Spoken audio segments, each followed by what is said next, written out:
Na favela pacificada, um efeito colateral. A Rocinha, no Rio, é alvo de especulação imobiliária. Um comércio ilegal de apartamentos doados pelo governo. Anunciado acordo para recuperar o dinheiro desviado num dos maiores escândalos do Brasil. No julgamento do Mensalão, o ministro revisor vota pela absolvição do ex-presidente da Câmara, João Paulo Cunha, de todas as acusações. Servidores em greve entram em confronto com a polícia agora no Jornal Nacional. Boa noite. Boa noite. O Jornal Nacional denunciou ontem a venda ilegal de apartamentos que foram construídos com dinheiro público e doados a famílias do conjunto de favelas do Alemão, no Rio. Hoje, você vai ver que na Rocinha os valores são ainda mais altos e mesmo quem não precisava de uma casa para morar se aproveita da especulação imobiliária. Esta é uma das vistas mais cobiçadas do Rio.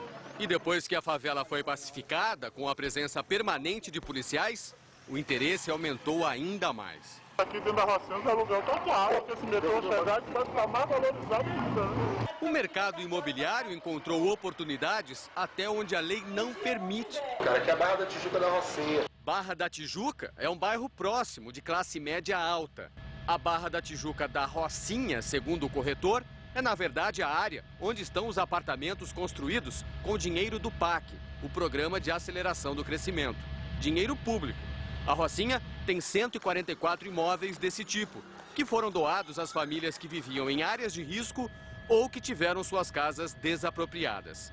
A posse é provisória. Até 2015, não podem ser alugados e muito menos vendidos. Vocês estão querendo quanto no apartamento? 75. 75 mil. 75 mil. Porque, naturalmente, como eu disse para vocês, não vamos ficar aqui, né? Nesse comércio ilegal, compradores e vendedores se valem do chamado contrato de gaveta para ter alguma garantia. Nas consultas que fizemos, as associações de moradores e imobiliárias aqui da Rocinha, todos sabem das proibições para vender ou alugar imóveis do PAC. Mas isso não é impedimento para se fechar o negócio. Dizem que assim não pode vender, mas várias pessoas já venderam, né? O que eu aconselho? Tu faz com um advogado, paga um salário mínimo, faz um documento de gaveta, vai ficar você satisfeito e ele satisfeito. O homem que ensina como fazer um contrato clandestino é o dono da imobiliária. E ele diz que também tem um dos apartamentos que foram construídos para beneficiar quem realmente precisava. Eu comprei e entrei com a sociedade com a administradora. Eu quero esperar 5 anos ele lá, para quando eu receber a escritura definitiva, eu vou transferir essa escritura, eu posso fazer isso, eu vou doar esse imóvel para alguma faculdade para o meu filho estudar lá com bolsa. Falta mais 3 anos. Entendeu? Empréstimo, vem uma pessoa passar a final de semana na temporada, entra lá, beleza, mas está lá vazio, fechado. Alguns moradores não concordam com os vizinhos que negociam o benefício que receberam. Não é certo. Por quê? Porque se ganhou porque precisa, né? Esta mulher, que não quis mostrar o rosto, alugou o apartamento que recebeu do PAC por R$ 500 por mês, mas se arrependeu. A inquilina parou de pagar e não quer sair. O caso foi parar na justiça. Ela alegou para a juíza que eu não tinha um documento original e alegou que eu não teria o direito de alugar o imóvel. Sem a escritura, a moradora que ganhou o apartamento do governo não consegue voltar para casa. Agora eu voltei a morar em área de risco. Estou desempregada, passando dificuldade. E o presidente da Associação de Moradores da Grota, no Complexo do Alemão, prestou depoimento hoje. Ele apareceu na reportagem de ontem cobrando taxa para emitir um documento ilegal de venda dos apartamentos do PAC. Na saída da delegacia, Wagner Bororó voltou a negar a denúncia. Ele e os moradores que negociavam os imóveis podem ser indiciados por estelionato.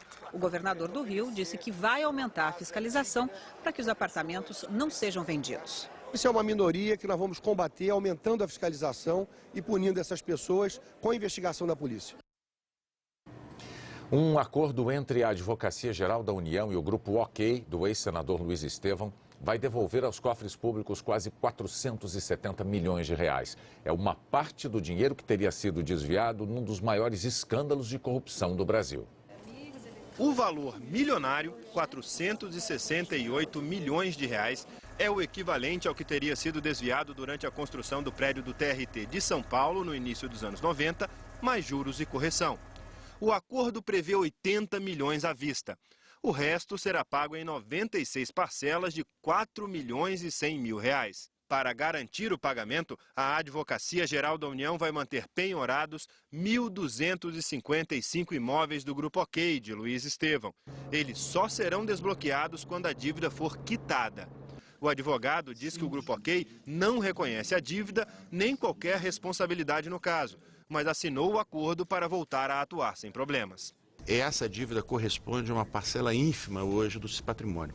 Então, por uma questão pragmática, resolvemos então sentar com a Advocacia Geral da União e tentar um acordo para que o grupo possa agora retornar e retomar o seu caminho natural no mercado, de atuação no mercado. Segundo o governo, esta é a maior recuperação de dinheiro público desviado em um esquema de corrupção da história do país. E mesmo com um acordo assinado hoje, nenhum processo contra Luiz Estevão, que teve um mandato cassado em 2000, será extinto. Ele já foi condenado nesse caso a 31 anos de prisão, mas está em liberdade porque recorreu da decisão da Justiça. Para a AGU, esse acordo pode ser um exemplo para o país. E a gente espera que esse dinheiro possa construir o país uma imagem onde a impunidade aos poucos é deixada de lado. A Advocacia Geral da União declarou que a dívida do Grupo OK é ainda maior e que vai continuar cobrando na Justiça a devolução de mais 542 milhões de reais. Veja a seguir: confronto entre policiais e grevistas no Distrito Federal. E a libertação do Cabo Bruno depois de 27 anos de prisão. Depois de 27 anos de prisão, o ex-policial militar conhecido como Cabo Bruno foi beneficiado pela lei que concede liberdade a condenados a mais de 20 anos de prisão que tenham bom comportamento. Hoje à tarde, Florisvaldo de Oliveira deixou o presídio de Tremembé, no interior de São Paulo. A condenação a 120 anos de prisão era por ter chefiado um esquadrão da morte responsabilizado por mais de 50 assassinatos. Nestas imagens que a gente vai ver agora, está aí ela. Estão aí elas. O Cabo Bruno aparece num culto evangélico no dia 11 de agosto, quando saiu do presídio para o Dia dos Pais. Grevistas do Poder Judiciário enfrentaram policiais militares em frente ao Palácio do Planalto. Na manifestação de 500 servidores, alguns tentaram invadir a pista. Os PMs usaram cacetetes e spray de pimenta. Em Foz do Iguaçu, na fronteira com o Paraguai, caminhoneiros fecharam a estação aduaneira em protesto contra a lentidão na liberação das cargas. Os auditores da Receita Federal resolveram suspender a operação padrão e a estação foi reaberta. O Jornal Nacional mostrou na semana passada que um criador de Santa Catarina sacrificou milhares de pintinhos por causa da escalada no preço da ração de milho. Pois hoje, em Campinas, no interior de São Paulo, um produtor que enfrenta o mesmo problema adotou uma medida diferente. Para diminuir o prejuízo, ele decidiu distribuir de graça 20 mil pintinhos. Vai voltar a chover em parte do sul do Brasil. Uma nova frente fria se formou na Argentina e amanhã muda o tempo no Rio Grande do Sul. No fim de semana, a chuva avança para Santa Catarina, Paraná e o sul de São Paulo. Em Porto Alegre, o calor está com as horas contadas. Amanhã ainda faz 30 graus na capital gaúcha. No sábado, a máxima deve ser de 15. Nas outras áreas, as temperaturas vão continuar acima da média. E sexta será outro dia seco na maioria das regiões. Só chove nos extremos sul e norte do país e do Rio de Janeiro a Sergipe. No Espírito Santo, a chuva já ultrapassou a média do mês. Em Vitória, até agora, choveu o triplo do normal. Esse imenso bloqueio formado pelos ventos faz com que nada mude nas regiões que enfrentam seca. E nas poucas áreas onde está chovendo, as pancadas continuem. Na Espanha, uma senhora de 80 anos resolveu, por conta própria, restaurar um afresco do século XIX pintado numa igreja da cidade de Borja. E o resultado foi um desastre. Cecília Gimenez jura que fez tudo com o conhecimento do padre e de muitos fiéis. Disse que ainda não tinha terminado o trabalho. Um grupo de especialistas vai avaliar a possibilidade de salvar a pintura. Daqui a pouco, o que pode e o que não pode na campanha eleitoral nas ruas. E as novas investigações da CPI do Cachoeira contra 2 governadores. Os candidatos a prefeito e a vereador estão em campanha pelo Brasil, mas nem tudo que se vê na propaganda eleitoral deles está de acordo com a lei. Os candidatos ainda nem foram eleitos, mas já têm o poder de mudar a cara da cidade. Pedem apoio em mesa de bar, fazem aliança com poste e andam mais do que comprometidos, amarrados com o meio ambiente. Mas enfrentam a oposição da Justiça Eleitoral. Você já imaginou como a cidade ficaria emporcalhada se todos os candidatos fizessem isso? Eles estão realizando condutas que são incompatíveis com aquilo que a sociedade deseja e, por conta disso, eles são responsabilizados. Atrapalhar a passagem do pedestre não pode. Distribuir camiseta, boné ou brinde não pode. Comício pode. Show em comício não pode mais. E propaganda eleitoral em shopping, escola, igreja, estádio ou qualquer prédio público, nem pensar. Atrapalha mesmo, atrapalha o caminho da gente na calçada.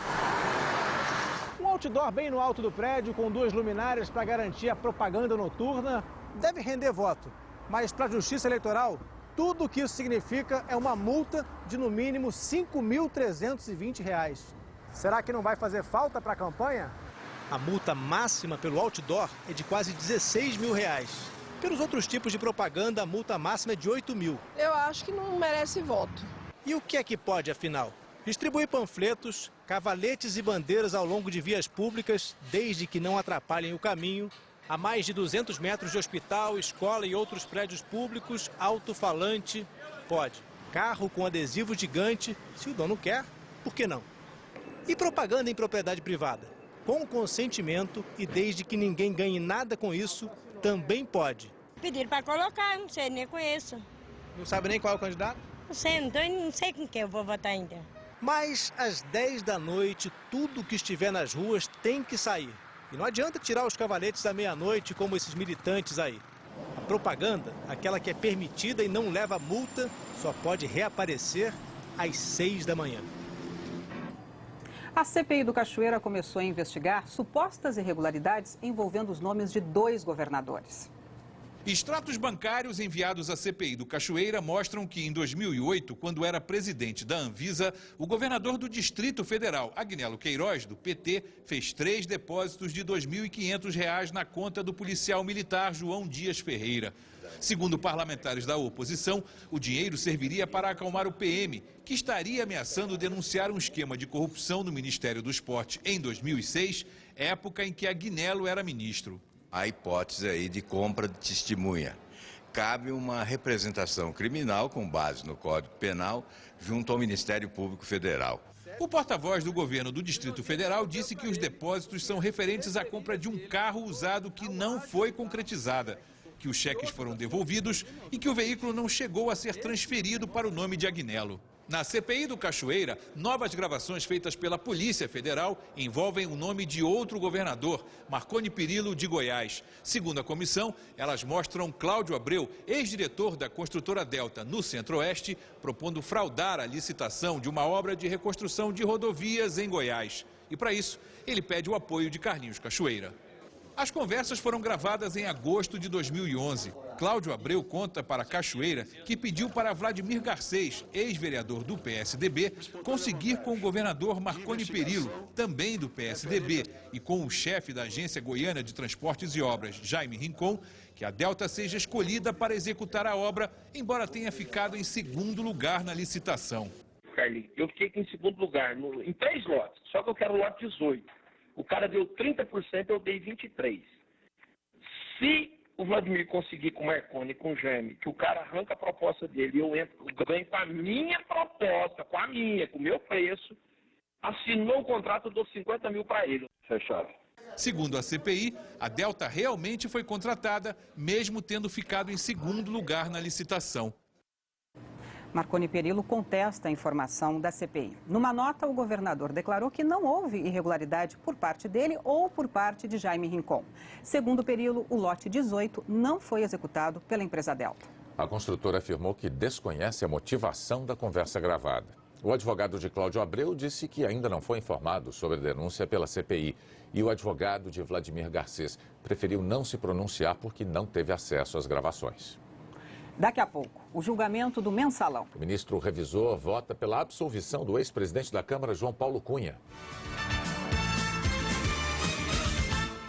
No julgamento do Mensalão, o ministro revisor, Ricardo Lewandowski, votou hoje pela absolvição do ex-presidente da Câmara, João Paulo Cunha, de todas as acusações.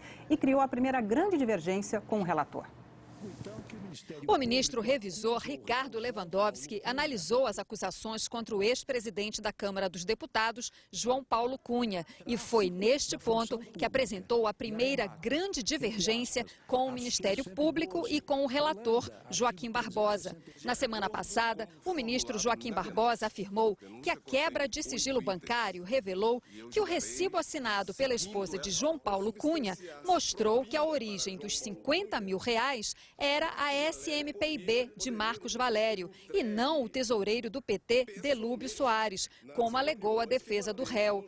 Para o relator, em troca, João Paulo Cunha favoreceu a agência numa licitação com a Câmara dos Deputados. Barbosa votou pela condenação do réu por corrupção passiva.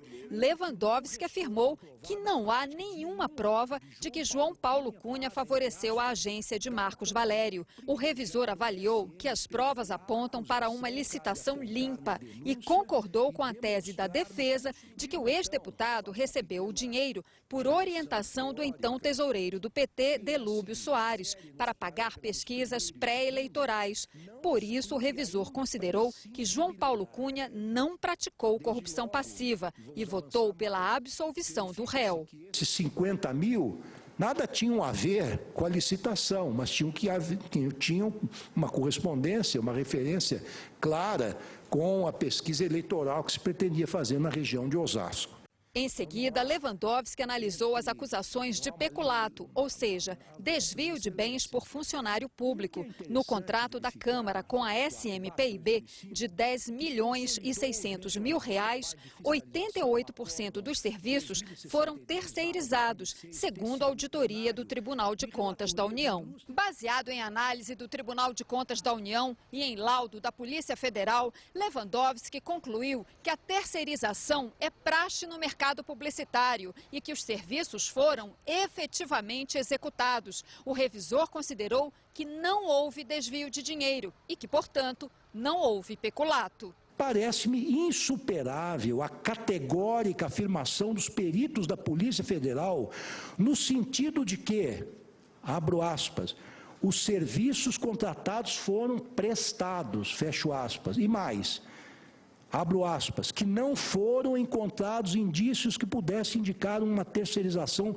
fictícia dos serviços, fecho aspas.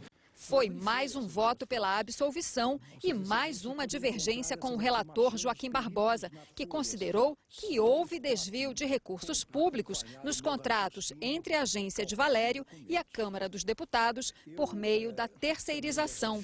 A terceira divergência foi sobre mais uma acusação de peculato. Joaquim Barbosa sustentou que João Paulo Cunha contratou um assessor particular com dinheiro público. Ricardo Lewandowski considerou que não houve peculato, já que o assessor também trabalhou para a Câmara dos Deputados. Por fim, o revisor contestou a acusação de que João Paulo Cunha praticou lavagem de dinheiro e votou pela absolvição completa do réu. Ao votar sobre Marcos Valério e os sócios Cristiano Paz e Ramon Rollerbach, o ministro Ricardo Lewandowski manteve a divergência em relação ao voto do ministro relator. Ele disse que, como não encontrou provas para incriminar João Paulo Cunha, também não viu nada que comprovasse a participação de Marcos Valério e os sócios nos crimes de corrupção ativa e peculato, e votou pela absolvição deles. E diante de tantas diferenças, o ministro relator Joaquim Barbosa disse que na próxima sessão, segunda-feira, quer discutir os argumentos do revisor. A decisão acabou provocando uma discussão no plenário. Eu me reservo para trazer essas respostas, não só à divergência, mas também às dúvidas que foram trazidas à tona na segunda-feira. Então, senhor presidente, eu também peço que me reserve um espaço para responder também eventuais dúvidas e contestações. O presidente Aires Brito disse que, pelo regimento, apenas o relator deveria apresentar as considerações. Se já ficar assentado que eu não terei a tréplica, eu talvez possa me ausentar do plenário quando sua excelência for fazer as suas colocações. Não é conveniente que fiquemos entregando a palavra a um para a réplica, depois a outro para a tréplica. E assim o presidente encerrou a sessão. Por hoje é só. Você terá outras notícias no Jornal da Globo, logo depois de Na Moral. Uma boa noite para você. Boa noite, até amanhã.